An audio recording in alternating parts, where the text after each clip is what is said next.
Okay, all right, you're with me here today. All right, what we're going to do here is we're going to talk about some issues here with Michael Crosby. I'm a gubernatorial candidate.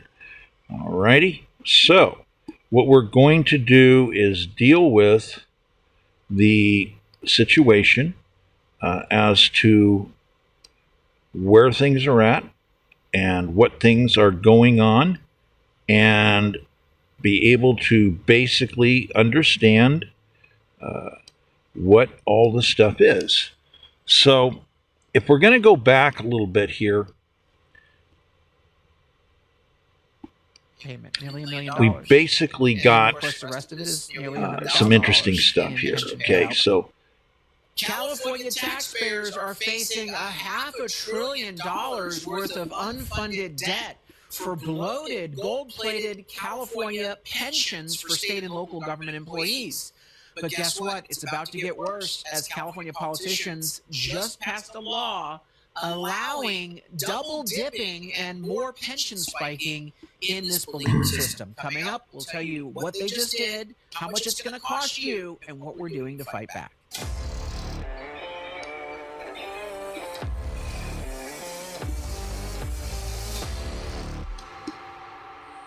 I'm Carl DeMaio, Chairman of Performance.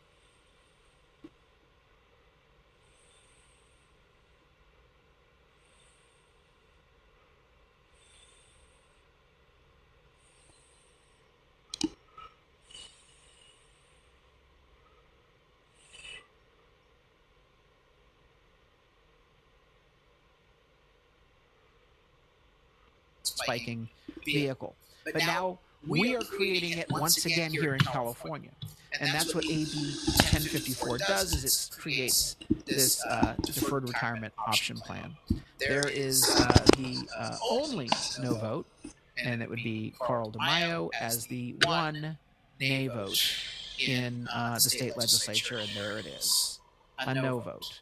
I am just shocked that more of my colleagues did not vote this down, because I rose on the assembly floor and laid some of the things out that I'm about to tell you.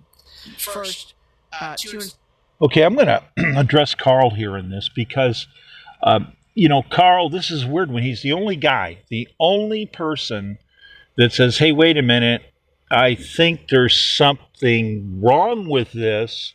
And he's going to tell you all about it. And he's got a lot of insight to explain what's wrong with it. Now, so me as the gubernatorial candidate, I have to step up to the plate and do something brand new, completely, totally different, and be a genius. I have to be a genius. So I'm going to be a genius right now and explain how we have a problem with a bunch of people that are throwing peanuts all around, all over the place, and people are generally running to vote for them. This is a sensitive issue because this is people's retirement. This is people who are talking about retiring, how they're going to retire, what they're entitled to. And it's like a frenzy. Once a frenzy starts, everybody goes, oh man, if we don't do this, we're not going to get our cookies. And I'm not going to say that viewpoint isn't realistic compared to the moments that might actually be happening. But the reality is genius needs to step in. And I'm going to step in here as a genius and explain how they should have done everything different, how to not make it a burden on the taxpayers. And I'm going to explain exactly how it will not be a burden on the taxpayers if we did things my way. And you'll get 10 times more value. 10 times more value. So let me talk about this, because basically the understanding here is these people want to make something that's going to be a big, huge burden on you. And this has been handled before in the past, where basically people were looking at the way some of this stuff would work, and they actually removed it. They put out a measure and they removed a whole bunch of high, crazy extraction of money that was burdening and bankrupting people. Because the way they end up doing this stuff, they have to bring a whole bunch more taxes in. Has to come from someplace, right? Well, actually, that's wrong, but I'll explain that. We have a problem with people that no longer follow the Constitution of the United States. They are not builders, they are destroyers. They are going to get more money by using multiple overlapping demographic attacks, literally, weaponized attacks that are designed to do something. They're designed to divest certain people while giving other people rewards. So many people in business already know this one. Not all of them. Some people in business can't do what some other people can do. Because certain other people in business, certain ways, they understand how they can lay everything off and say, well, that's okay. I'm just going to make all my taxes tax deductible, declaring them part of my business expense of operating. Therefore, they're going to constantly always deduct all money the government wants as a form of basically expense of operating business. And someone says, well, how does that work? That's confusing. You need an attorney, maybe two of them, and some accountants to explain that to you. It's actually really complex. But everybody else, well, you're screwed, okay? You're just basically screwed. So let's continue with this. I'm going to explain how it is that the reality is what they're doing is not constitutional. It's actually illegal, okay? And I'm going to show you how to get 10 times more value. Now, the Constitution of the United States starts out with something that's actually very, very interesting.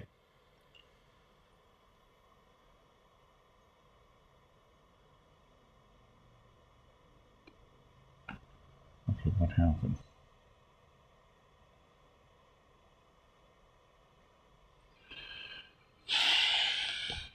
Okay, why did that stop?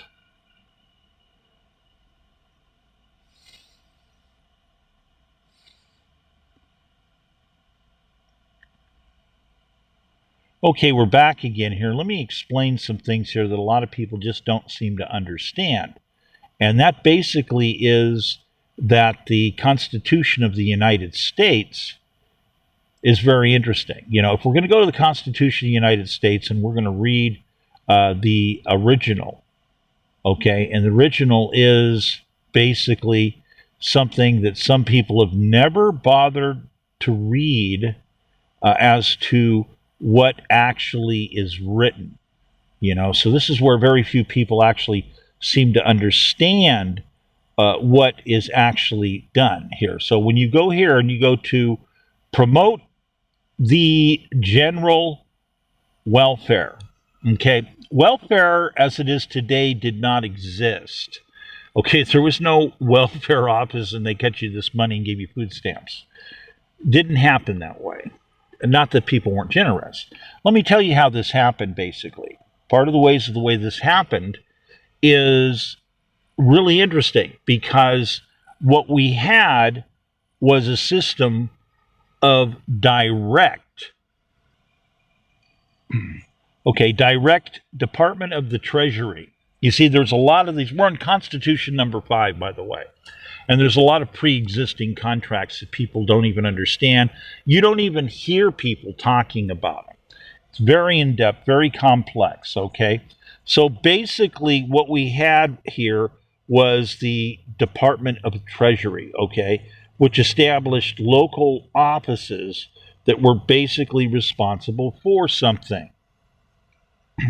And what they were responsible for was General Land Office, okay? Okay, before the creation of the General Land Office, the Department of Treasury was basically in charge, and this would be between 1789 and 1812.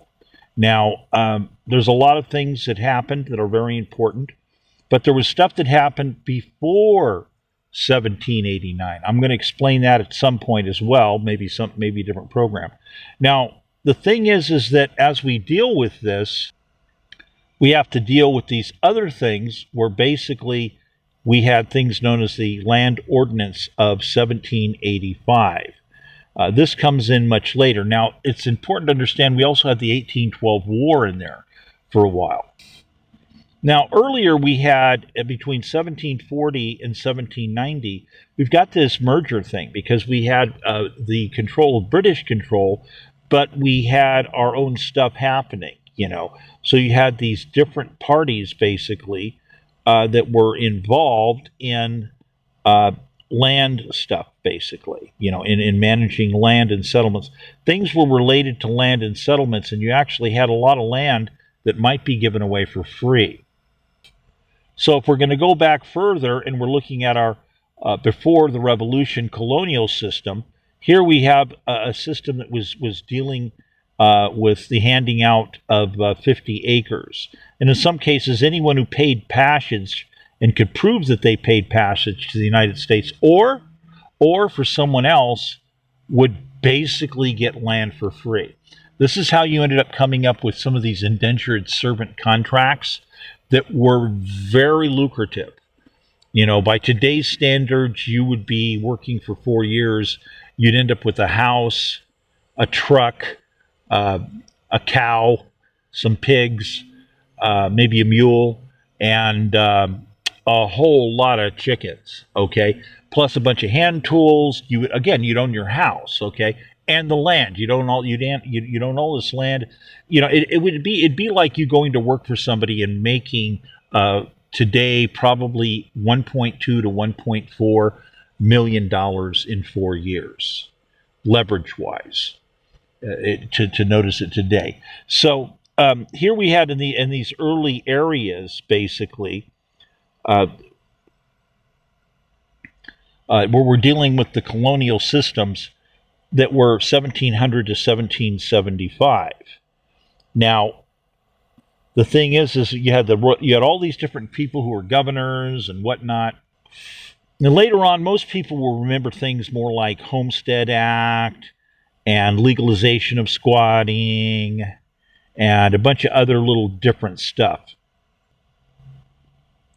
You know, different stuff like, you know, people are going to remember, William Henry Harrison, you know, stuff like that, you know. So,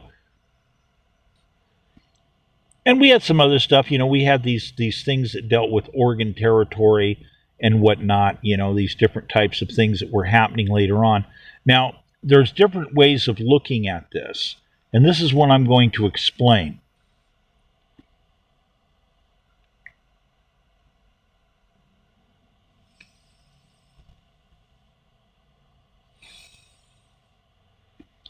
But again, you know, when we're talking about to actually promote the situation of welfare. Welfare meant success, okay? Welfare meant your personal property. It meant success. It meant everything to do with you managing and getting control of assets. So we had a lot of things that were happening. You had a lot of these people were doing land deals and managing land, doing all kinds of incentive deals for people. You had George Washington's brothers were involved in different types of land sale deals. Now, I've already talked before, if you've got some of my stuff, about Category 1 versus Category 2 for those people who are involved in the great land purchases. It's very, very important. Now, what I've just been covering is pre-great land purchase. So you have a group of people which are pre-great land purchases. Now, for all intents and purposes in our modern time at this point in time, what we have is all of this is basically merged, so to speak, where, people's, your lineage, is very important that way, and so we have all of this stuff where we're basically dealing with everybody's blood has basically been promoted, okay? So we're promoting the general welfare, okay, and it's most people understand it as to ourselves and our posterity. Now, unfortunately, different wording was used, different spelling, and there was a different style of language understood by our forefathers. So you had a lot more deeper meanings into things. Today, we're more item-specific as to what we're using in language. So there's always this problem with people who have documents who are basically reinterpreting.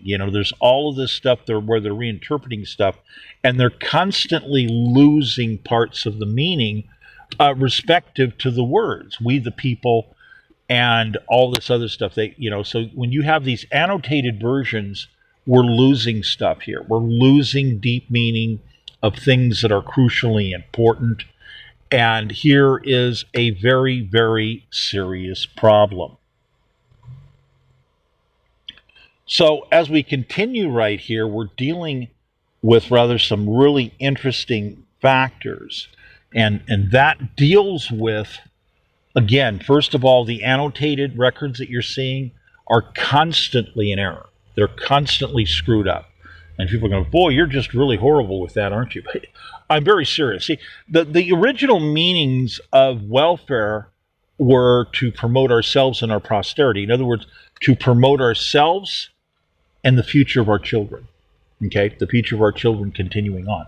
So this is where all the land rights stuff comes in. This is where there were different types of rules and regulations and thoughts. You had cohesiveness of how do we protect ourselves and our future, our children's futures, yet still get together as a collective of people, basically as capitalists. And this is where you have the transition over where we end up having colonialism, which was British colonialism, and all of a sudden, boom, it's like a shock value. Very rapidly, people changed into a new form of colonialism, which is American colonials, which is different because people would refer for a short period of time, oh, the colonials, the Americans, yeah, okay. And rapidly we changed and we became, the revolutionaries, and then we were referred to also by people as the revolutionaries. Yes, the Americans, the colonials. The colonials. So it's very important because modern colonialism at that time, for what that was, is we were constitutional. We were colonial constitutional capitalist. And many people don't understand this. They're just totally missing out on this. So when you'd have people that might come to the country, you would have people that would get sponsored by stewards, landowners, and whatnot. So you would have people that would sometimes have a family. They spend every dime just to get here. And there would literally be people who were part of the different little stewards organizations that would see a family come in the docks and go over and talk to them.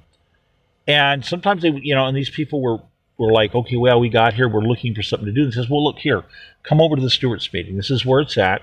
And they might hand them a little piece of paper and it had a map on it. It showed them where to go, time of day, told them. And sometimes they would find families where they would see them eating and they could see that these people were poor. These people were buying the wrong kind of food, just anything they could get in their mouth. And they'd go over to them and say, hey, look, I want you to come to the stewards meeting. You've got a family here. Bring your whole family. Bring your whole family. Come to the stewards meeting. And a lot of times they would talk to these people for a while before they bring this up and do this. So there was a form of a screening, a little bit of vetting, so to speak, to make an assessment as to who these people were, and what they believed in life. Things would be asked just to see what their attitude would be on stuff. So you had a little bit of testing. It was very raw, but then again, it could be very rich in forms of conversation. And most people were not as sophisticated. Not like today where you have people that can be harboring horrible, bloodthirsty killings that they did in the past and they're terrorists, but they're good actors and you wouldn't possibly know that they're bloodthirsty killers.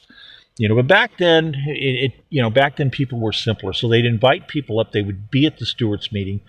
And some of these people were poor. They had nothing. They just told them, the beginner says, no, we don't have anything. We don't know what to do. We'll come to the steward. What are we going to do there? They're going to want us to join. We don't have any money. Just come to the stewards meeting. We're going to hook you up. You don't have any land or anything. No, okay, come to the stewards meeting.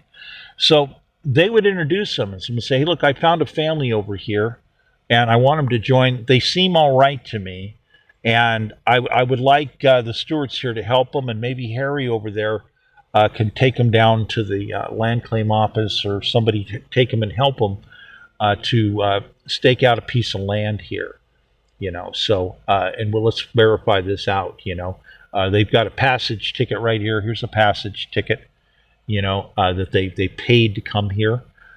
So let's hook them up with some land. Let's have them become a member. And by the way, these guys don't have any money right now. can we pass the hat real quick? And so if you throw some pennies in, throw some pennies in, pass the hat. Let's give these people a little bit of change in their pockets so they buy some more food. And these are some of the things that would happen, and you would have stewards spend time alternating, going out of their way to continue to interview people. And this was part of the vetting process. And there's, this is like, you just don't see people talking about this kind of stuff. You almost never see it appear in motion pictures or anything like that. But it was a very real part about basically conveying something was different. Going to stewards meetings sometimes was almost like going to church, which, by the way, if you went to a stewards meeting and you were showing up there for the first time, you had preachers that would be there that would also walk up and say, "Hi, how you doing? You need to come to our church." It can be competitive, by the way, because you got 3 different preachers come up to you. No, you got to come to our church. Competition. Okay. So these were important things that would happen. There was a very big commitment to the steward meetings. Find out what's wrong, listen to people's lectures, listen to people's proposals, and it was all about people's problems. I'm going to tell you right now, they were constantly talking about, we need more money up by map point, yada, yada, on and on this would go. So this was real development. And the reason behind the revolution is that we wanted to build our own treasury, and that we were supposed to have constant access to the treasury. That was the deal. Now, we started to see that to manifest after the first portion of the earliest Revolutionary War, where we finally got to the point where the British subsided for a bit, and it seems like we were being accepted, so then all of a sudden it's like, now we want the Treasury direct access. And this is one of the reasons why the Treasury also was connected, or as though the Land Department, because lands were considered for a while as though part of the Treasury. So you would be able to get loans and money to do what? To develop property, to develop real estate, because real estate was considered a hard asset. That was considered as though real money. People knew in colonial America there was not much gold. You couldn't really find much in the way of gold. Not that there wasn't some, but it was kind of few and far between. So what was real was silver and pennies. Pennies, copper, brass, bronze, and silver. And people would use that for currency, and they would also trade a lot. There was a lot of direct trade. You had a lot of people that would do market trades. They would take a wagon or a cart, and they would constantly meet up. These things were happening bi-weekly, basically. Sometimes it would be happening every day of the week. There would be some kind of farmer's market someplace, and people would constantly be trading things. So the idea financially is to get to the big hard points. That's where everyone wants to go. They want to escape the portions of agrarianism that I'm talking about. And they want to get to the big points. And the big points were, we were new citizens. We were our own citizens. We fought for our freedom. And with that, we get direct access to the Treasury. We go right down and say, here's who I am. Here's my steward's ID. Not that it was an ID. I'm a member of the stewards. You can verify it or whatever. I need to borrow some money to develop some land, and this is the land. The guy said, okay, what are you going to develop? And they'd write out, and they would inspect it. They'd go, okay, this is you on this land. Okay, fine. We'll help you with money or vouchers. And there was a lot of voucher stuff that occurred where you needed, I need building materials. Say, okay, well, here's a voucher.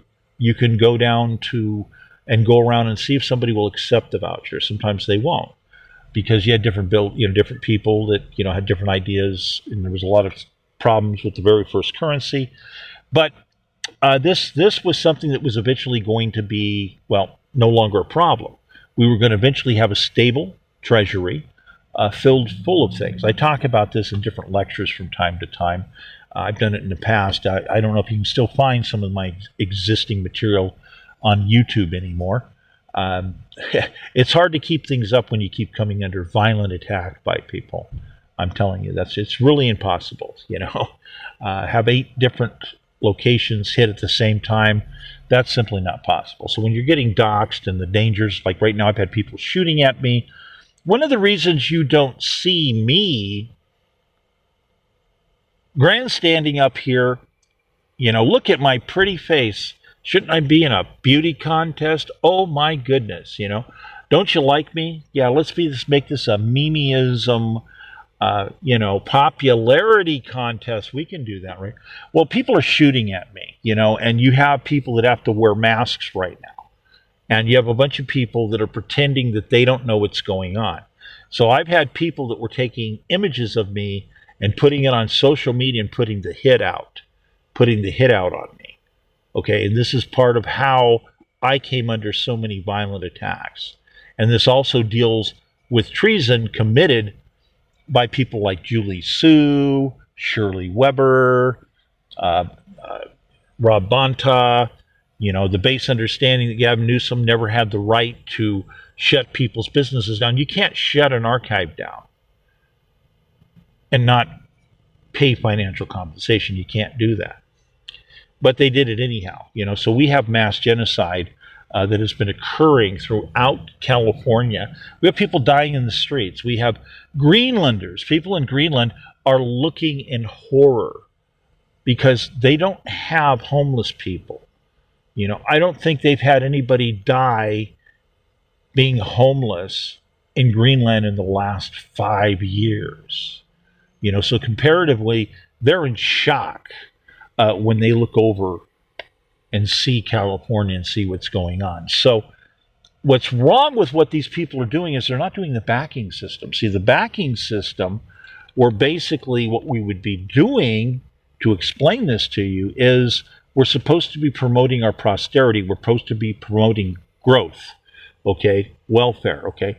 Not welfare like you say today. Welfare was to be promoting construction, asset development, asset protection, okay?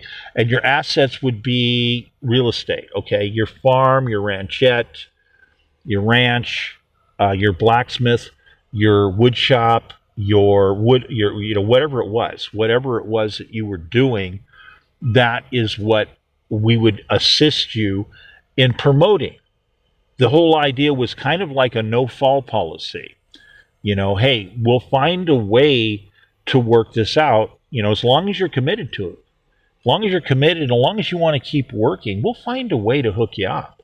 And that's what it was all about, I mean, the more you could work, the more you could develop. And the more you could develop, the more money you could make. So if you had people coming in off the boat who could prove that they made payment, you could get 50 acres of land. That's back to the British. And you could still get stuff like that. And so you had people promoting stuff saying, great, man, great. Send people across the sea to find us families. And we'll pay for their passage if they'll sign a contract. These were good contracts, by the way. These were generally way different than the stories you hear about slavery, because slavery in the South really was completely different than what was happening in the northern earlier colonial areas, because you had people that were making money. In other words, they'd go down and say, look, I got proof I paid passage for these people. And they'd lay it down. The guy go, oh, okay, what do you got here? You paid for 1, 2, 3, 4 tickets. Oh, okay, what do you want? I want a voucher for 4 50-acre parcels. Oh, here you go. You've got a voucher. So then he would go to these people. He's with these people. So look, here, I'll tell you what. I'm going to give you 50 acres. You get the 50 acres, okay? Boom, right here. Let's go out and look at it. You like this one? I got several more. Which one do you like? Okay, because it's up for grabs. Oh, you like this one better? Okay, yeah, okay, yeah, let's do that. Okay, fine, you'll be hooked up. Okay, you worked 4 years. Now he's going to turn around and say, okay, we got a schedule. No, we got to get you going here. You need a cow. Let me hook you up with the cow over here. You're going to need a cart. You're going to need a mule. You're going to need some chickens and all this stuff. Here, come over in this area of the property. Here, we'll hook you up. You can pick out here, here, and here. Have your kids come over. Pick these up here. I'll loan you the cages. You can take them up over there. And, basically we've got some lumber over here. I'll hook you up here. We'll keep track of all this. I'm going to give you enough lumber to build a house. I'm going to give you enough lumber to build yourself a storage building. Another, I'm going to give you enough for what you build so you can build a separate outhouse.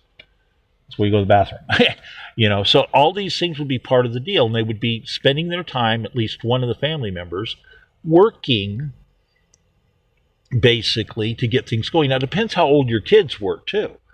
See, because if your kids were 10, 12, 15 years old, they could keep things going on the property, on that 50 acres. And then so you could have not just the guy working in the fields or whatever he needed to work on. Oh, you know how to do blacksmithing. Hey, that's great. Come over here. No, come over here. Okay, so end of the week could roll around. Hey, look, you need some clothes here. I got some clothes I bought wholesale discount. You just go ahead and pick yourself a set of clothes right there.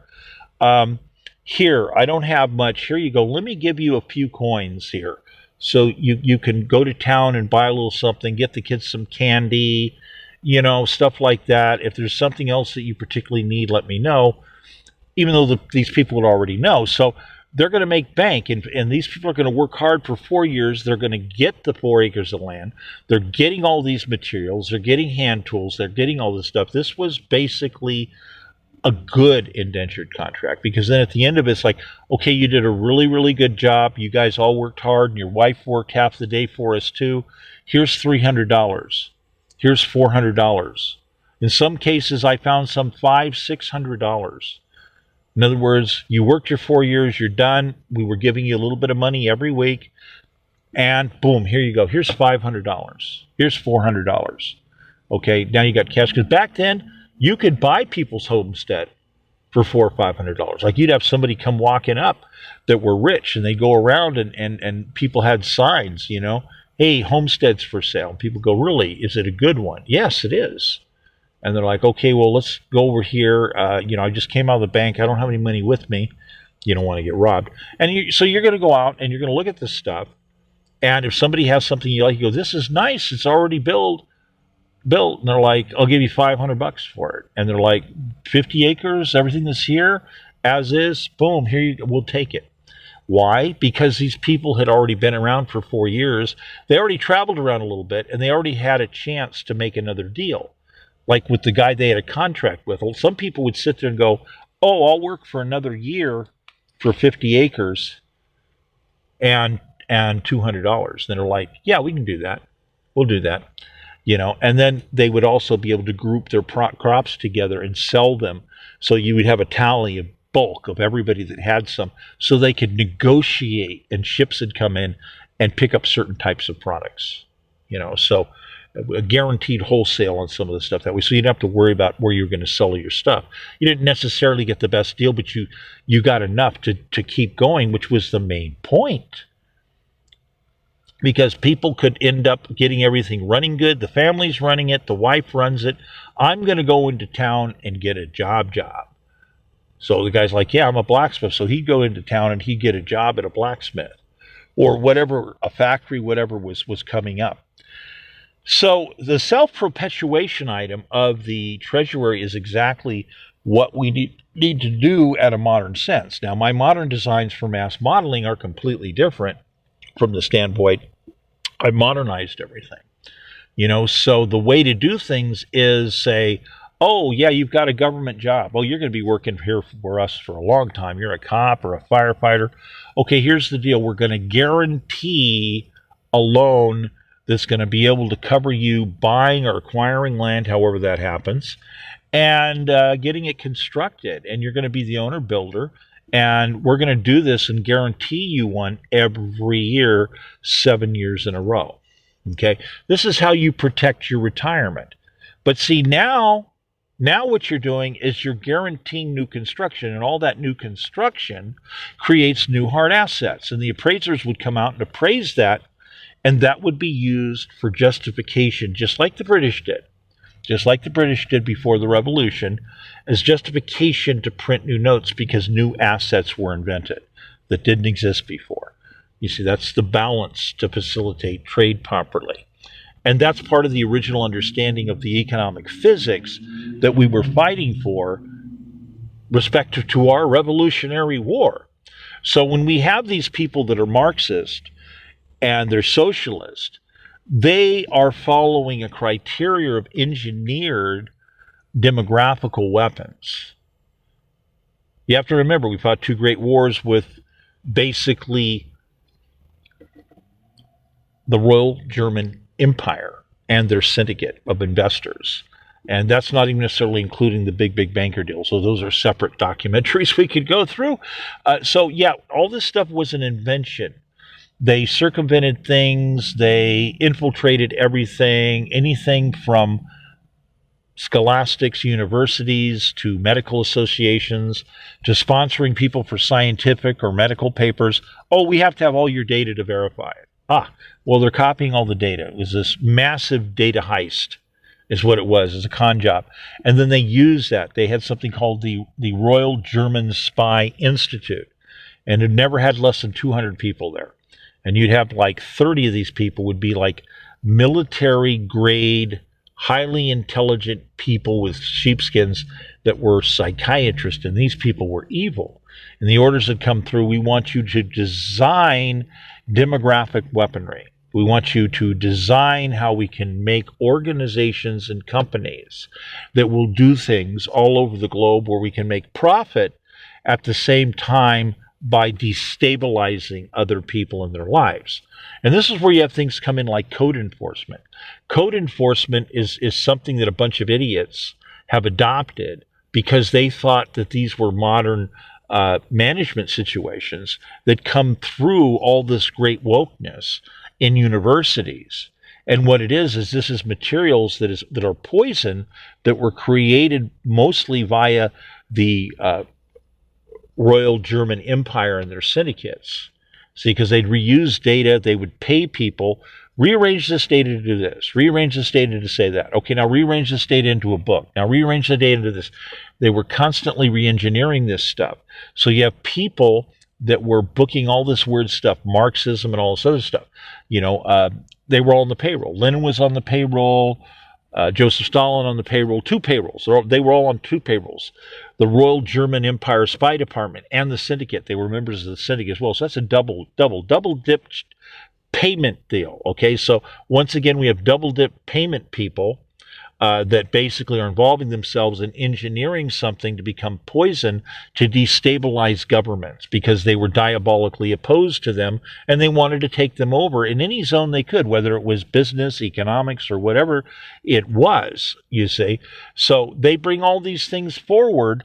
So we have all these people and they're Marxist, and again, Karl Marx was on two payrolls. He was a verified Royal German Empire Spy Institute employee on the payroll, as well as also he was a syndicate member, the investment syndicate, and they would partner constantly together with the Royal German Empire. So here we have all this deep poison. We fought two great wars, and some people have commented on this. Okay, and I'm just going to tell you, it's like in some ways we haven't won the war yet. We still have all this baggage and this material that these people created that still hasn't been done with. Obvious. Russia #1 target. They killed 140 million people. Gross, really gross. They used the demographic information for maps. This is how brand new high-speed world records and mass murder occurred because Joseph Stalin got a hold of that data that was being milked by the activities of the German Spy Institute and the syndicate. And they were all reworking this data, reselling it again and again for books and anything from A to Z. Okay? So they end up permeating this stuff that they've arranged. Engineered material, designed. I mean, Venus flytrap. If you don't know what a Venus flytrap is, go look it up, okay? So these are things that are engineered to be diabolical organizations. Literally, organizations designed to be utilized as though they are a weapon of mass destruction. So when we have these people following these philosophies of communism and socialism in our own government, these people are Marxist, okay? These people are diabolically opposed to the Constitution of the United States. They want nothing to do with solid physics, economic engineering. Because if you do that, we're constantly promoting more assets. What does that mean? It means that our dollar is continuously stable based upon the fact that we keep developing things that other people would love to have. Like, oh, that's a wonderful house. I would love to buy that. So, just pop on Google Maps, see how much land we have. And then later on, you can understand how I'm talking about the great land purchases and respectively restoring what was promised. The government didn't have any money when it came to the great land purchases. They were out of money.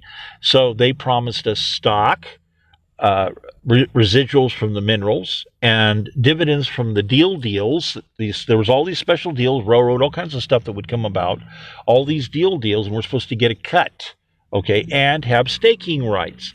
And 92% of people have been burned, okay? So you have these people that were not part of the process, basically. They didn't pay any money. We have a lot of Johnny-come-latelys. They're in neither the pre-group or Group 1 or Group 2. Okay, we have one more third group that's manifesting we need to talk about. Where's that's going to be at? Because the land stock is basically worth $80 million, okay, per person for Group 1. And the land stock is worth $10 million as a value because there's all these other powers hooked to it. Why? Because the modern day version right here and now is we have tremendous leverage as a collective capitalist organization to be able to get the best value. I mean, wouldn't it be nice to say, yes, I would like to order 8 cases or 12 cases of no salt canned goods at wholesale and be able to pick them up at a no frills warehouse. This is the kind of power that you have that is not being properly cultivated. And with me as governor, I would immediately restore all of these capabilities and completely end up phasing out all taxes. You see, so, because some people, I'm committed, there's very few people, apparently there's me and there's Chad Bianco that are actually committed to phasing out all taxes. Well, I know exactly how to do it, okay? And I know exactly how to stimulate growth on levels that are mind-boggling. So as part of my original campaign, going back all the way back to the recall election, which they told me, no, you can't run in a recall election. No. Blacklisting there, and then again, it just keeps repeating as they're attacking me, as they're ordering all my businesses shut down. I have an archive, information pertaining to national security, and it just goes on and gets worse and worse. And the blacklisting turns into treason. And now the Constitution says, hey, the core of my camp has been attacked. These are acts of war, defined as acts of war. And these people want to put in modern law and ignore. See, they want to invent things that are diabolically opposed to the Constitution, and they are not legal. They are not constitutional, and they need to be eliminated because now they're committing, look how many people we have in the street. This is genocide. Mass overlapping destabilization engineering from books that they learned that were developed and rooted all the way back to the Royal German Empire. Okay, this is not a game, okay? These people are enemies of the state. They are enemies of the Constitution, and they are your enemy. Okay, they're a bunch of clowns throwing peanuts. They don't want to rebuild your wallet. They don't want to help you build and diversify and salvage your labor. These people are diabolically opposed to anything that comes close to a Christ the Carpenter philosophy. So I figured I'd lay this out and try to show you people the original vision and what the contracts actually are that we're supposed to be working with. Because when I saw Carl going out of the way, he's the one guy that says there's something wrong with this. Let me step in here and say, excuse me, can I be the genius here at the table? I hope I've done a good job for you. I hope, it's doing the right thing to walk up and say, hey, Carl, that was a good eyeball. And you know what? You're the only one that voted against it. You have a lot of guts to stand up and say, hey, people, there's something wrong with this, and there's all this extra liability because these people are doing it all the wrong way. So I figure I'm going to come in and really talk about qualifications to do this the right way. And then I can talk about my fleet, okay? My fleet of vehicles where I was bringing mobily starting out. I was just going to start out with a dozen RVs converted with Wi-Fi, 1 mile range, basically. Some of them were a little shorter, and say, look, here, plug in, here's the Wi-Fi, here's the landing pages. Boom, let me show you 1,200 pages, 1,200 different issues that I'm working with. Now, help me with this. Help me with these issues. This is a no holds barred, wide open, mass AI addressing of all of your problems. I'm going to solve them all. Let's solve them all. I'm telling you right now, when I come out with this stuff, there are more people scared to death in government of me right now than